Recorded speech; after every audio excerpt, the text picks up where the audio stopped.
예, 여러분 안녕하십니까? 10월 24일 아침입니다.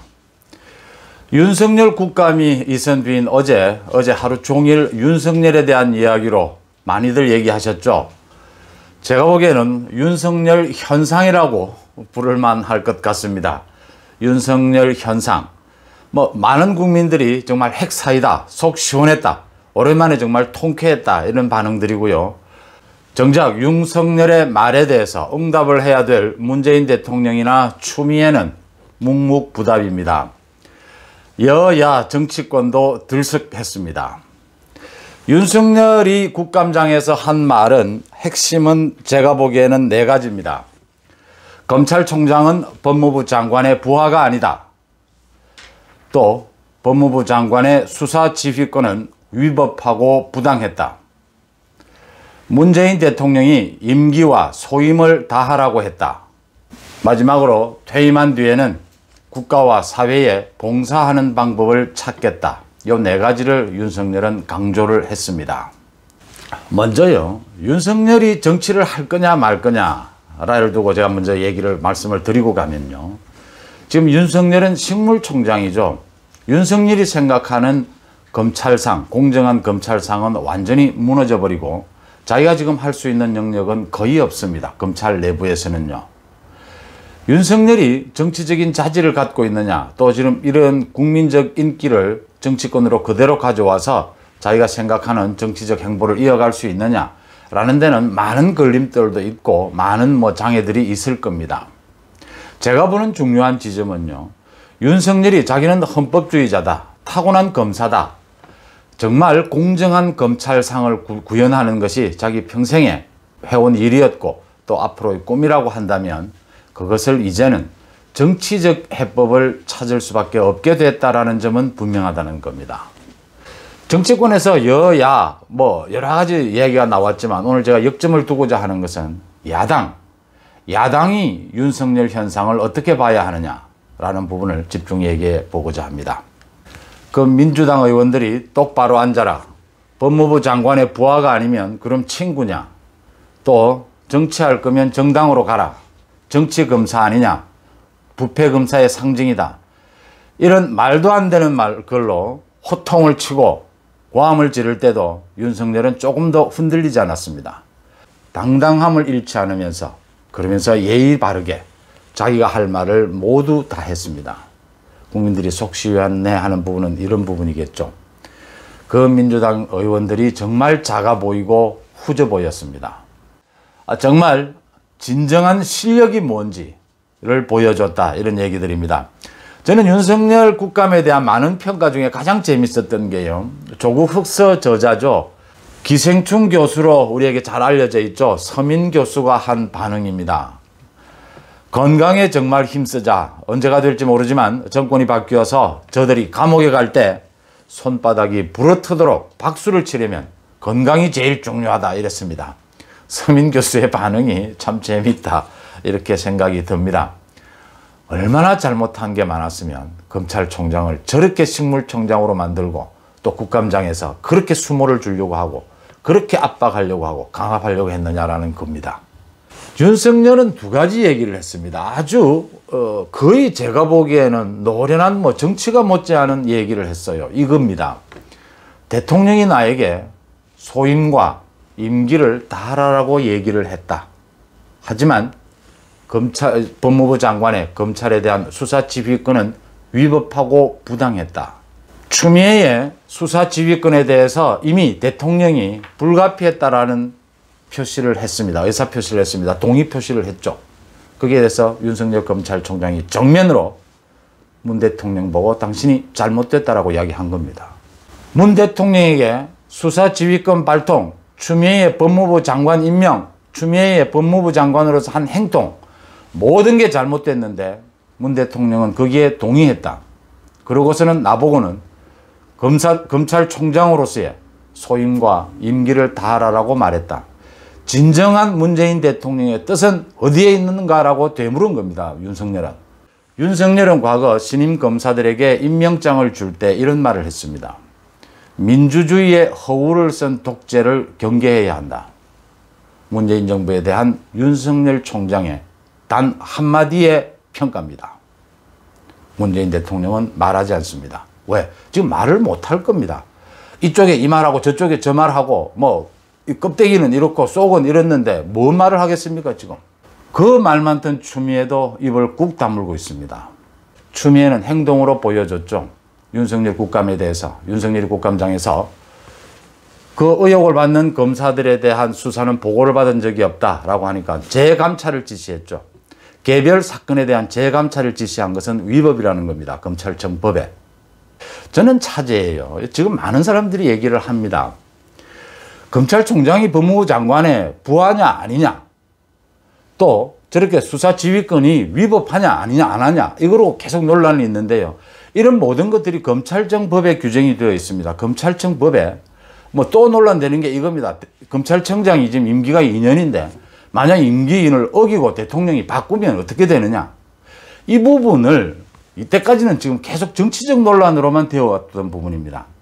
저는 이 부분을 정말 이번에 수사를 통해서 법적 정송을 통해서 한번 분명하게 가려놓을 필요가 있다는 겁니다. 검찰청 법이에요.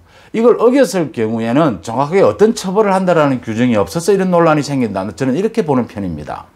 법무부 장관이 검찰총장을 지휘 감독하는 것 맞습니다. 그런데 부하냐 아니냐, 지휘 감독은 할 수 있지만 검찰총장, 검찰청의 독립성은 완전히 보장해 주라라는 거거든요. 그래서 일반 사무에 대해서는 검사들을 감독하지만 개별 사건에 대해서는 검찰총장에게만 지휘할 수 있도록 되어 있다는 겁니다.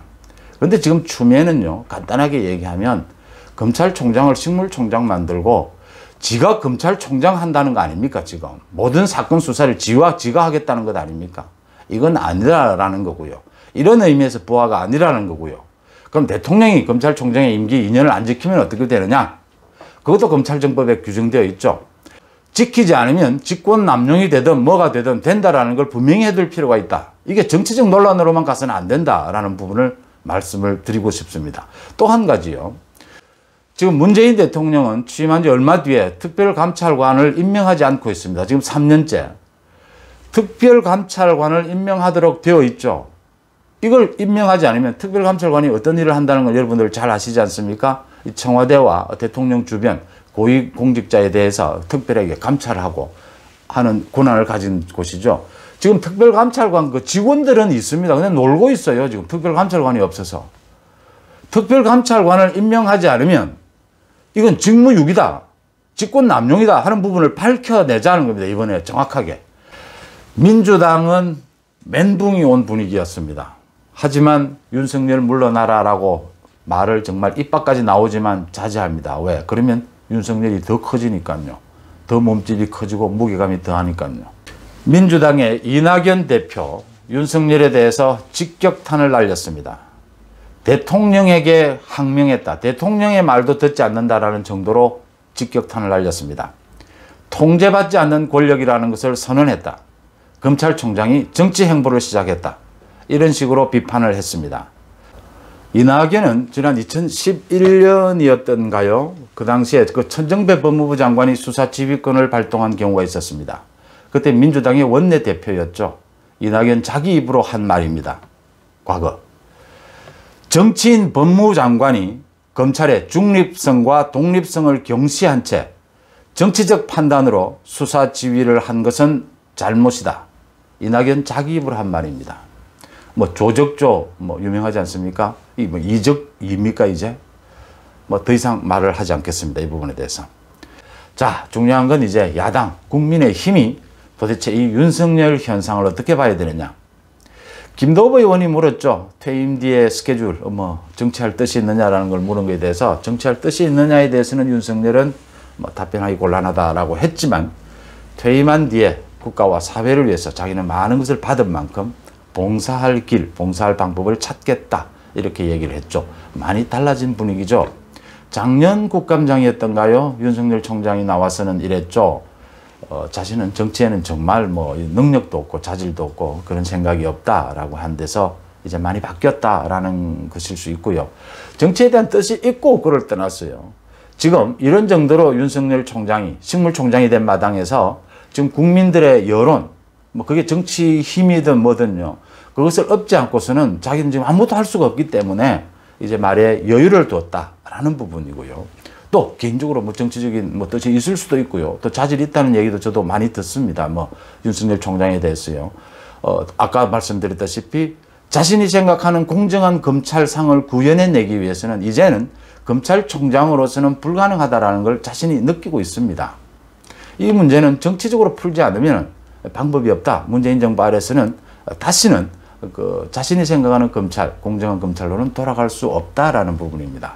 알고 있다라는 거고요. 자, 우리 뭐 친이계, 친박계 이야기를 합니다. 국민의힘에는 뭐 지금 뭐 개파가 없다라고 하지만 아직도 옛날 그런 부분들은 남아있죠. 각각 속해 있는 자기의 정치적 입지나 성향에 따라서 윤석열 현상을 보는 내용은 다를 겁니다. 다 다를 수 있죠. 근데 제가 결론부터 말씀을 드리면요. 윤석열은 지금 문재인 정부에 있어서 공정과 정의를 대표하고 있습니다. 윤석열과 최재형은 문재인 정부가 무너뜨린 공정과 정의를 되살리고 온몸으로 맡고 있는 사람이라는 데는 모두들 동의하실 겁니다. 국민의힘이 개인적으로 윤석열이 싫든 좋든 윤석열이 너무 정치적으로 기우는 것이 뭐 적합하다 적합하지 않다 많은 의견은 있을 수 있습니다. 하지만 중요한 것은요. 윤석열이 대표하고 있는 그 공정과 정의를 국민의힘이 응원해야 하고 국민의힘의 상표로 가져올 줄 알아야 되고 국민들 앞에서 윤석열의 공정과 정의가 우리 국민의힘의 공정과 정의와 같다라는 것을 계속해서 말해주고 공표해야 된다라는 부분을 제가 말씀을 드리는 겁니다. 자, 홍준표, 뭐 윤석열도 사퇴하고 정치판에 오고 추미애는 정계 은퇴해라 라고 이야기했고요. 홍준표 전 대표는 또 그렇게 우리를 모질게 했던 윤석열이 뭐 정치를 한다, 국민의힘으로 온다라는 건 참 어불성설이다, 뭐 또 이런 식의 얘기도 했고요. 주호영 원내대표는 윤석열은 지금 검찰총장은 정치적 중립을 지켜야 한다. 무슨 지금 어느 정당의 입당을 뭐 준비하느냐라고 얘기를 했고요. 김종인도 뭐 좀 더 지켜보자. 국가를 위해서 봉사한다는 게 꼭 정치를 한다는 건 아니지 않느냐라는 이런 얘기도 했고요. 또 뭐 대권 가는 길에 공짜는 없다. 뭐 정권 정치에 오고 싶으면 그만한 또 대가를 치러야 된다 이런 말도 있고 전반적으로 국민의힘은 뭐 반기는 분위기입니다. 이걸 싫어할 수는 없는 거죠. 그렇지만 제각각으로 박근혜와 이명박 정부에 대한 윤석열이 휘둘렀던 그 검찰의 칼을 다 기억하고 있기 때문에 뭐 여러 가지 얘기가 나올 수 있습니다. 정리하면요. 제가 생각하기에는요. 다음 대통령 선거의 최대 화두는 공정과 정의가 될 것이라고 봅니다. 그 공정과 정의를 윤석열이 갖고 있다. 그 윤석열이 갖고 있는 공정과 정의를 국민의힘 야당의 중요한 상표로 가져올 필요가 있다. 그것을 차용할 필요가 있다. 가능하면 윤석열이 오면 더 좋고요. 오지 못한다 하더라도 그것을 야당의 힘으로 활용할 줄 알아야 된다. 저는 그렇게 봅니다. 문재인 대통령은 침묵하고 있습니다. 문재인 대통령은 여기선 이 말하고 저기선 저 말하고 정치, 국회, 여의도를 아주 혐오하면서도 또 그 정치를 활용해서 대통령이 됐죠. 문재인 대통령에 대해서 국민들이 눈길이 쏠렸습니다. 윤석열 총장이 정면으로 문재인 대통령을 들이받았습니다. 당신 말 이런 식으로 왔다 갔다 하지 말고 정확하게 당신의 입장은 뭐냐라고 물은 겁니다. 침묵하면 그게 또 무슨 뜻인지도 이미 국민들은 이제 다 알고 있습니다. 오늘 순서 여기서 마칩니다. 고맙습니다.